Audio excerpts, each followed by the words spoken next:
Erganoof beekee akkan nagayetti sabni afaan Oromoo qulqulluu dubbatu sabni afaan Oromoo sirritti dubbatu sirna afaan Oromoo yookiin seera afaan Oromoo eegee kan dubbachaa jiruyyuu nama Wallaggaa qofa.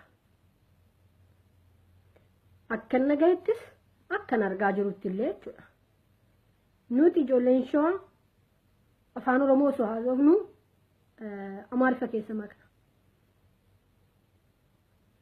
Amma fakkeenyaaf barreeffama Dassee Alex barreessu yoo argitan ta'e Aramaa jedhee isa barreessu irratti jechuudha. Baay'een keenya jechoota Amaariffaa fayyadamna. Afaan Oromoo gaafa haasofnu jechuudha. Ijoollee Harargee bira soodhanne akkasuma makaadha. Ijoollee Arsii bira soodhanne akkasuma makaadha. Afaan Oromoo qulqulluu kan dubbatu garuu Wallagga qofadha. Inni ati Amaara jette jechuudha. Innati Wallaggi Amaaradha. Amaaratti nurra haa galu jette Wallaggi ofiisaaf Amaara ta'uu miti. Warra Amaaraat Oromoomse dhugaa baruu barbaadda taananii jechuudha. Warra Amaara kan Oromoomse yookiin anayyuu kan Oromoomse Wallaggadha. Silaa Wallaggiin jiru ta'e afaan Oromoon baradhu. Silaa Wallaggiin jiru ta'e Abacaadaan lakkaa'u. Har'a ol baatanii wannuma har'a jiruun wannuma har'a sooshaal miidiyaan itti deemaa jirtu qofa ilaaltanii akka afaanitti isin dhufee yoo darbattanii seenaati isin gaaffata.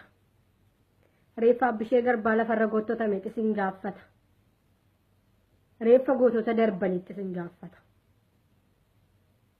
Waa'ee uummata Oromoo haasa'uu barbaadda taanan waa'ee naannoo tokko haasa'uu barbaadda taanan jalqaba bari gaafadhu iyyaafadhu.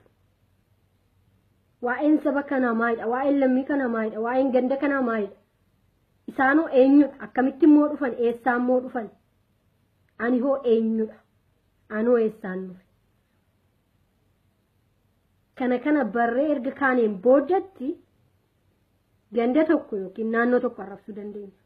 Akka barbaannetti sitti dubbachuu dandeenya. Amma garuu akka yaadutti mucaan sun Oromoo ta'uu isheeyyuu Facebook irratti nama barteedha.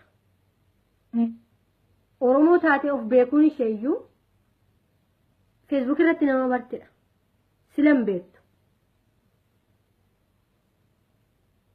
Wanti gaarummaa qabu garuu isa har'aa duwwaa osoo hin taane isa kaleessaa isa dudduubaa yaadudha. Isa dudduubaa yogguu yaadne isa dudduubaatti yogguu sammuu keenya hirree namoota beekan irraa namoota umriin deeme irraa matsaafota kitaabota adda addaatirraa wantoota adda addaatirraati deemne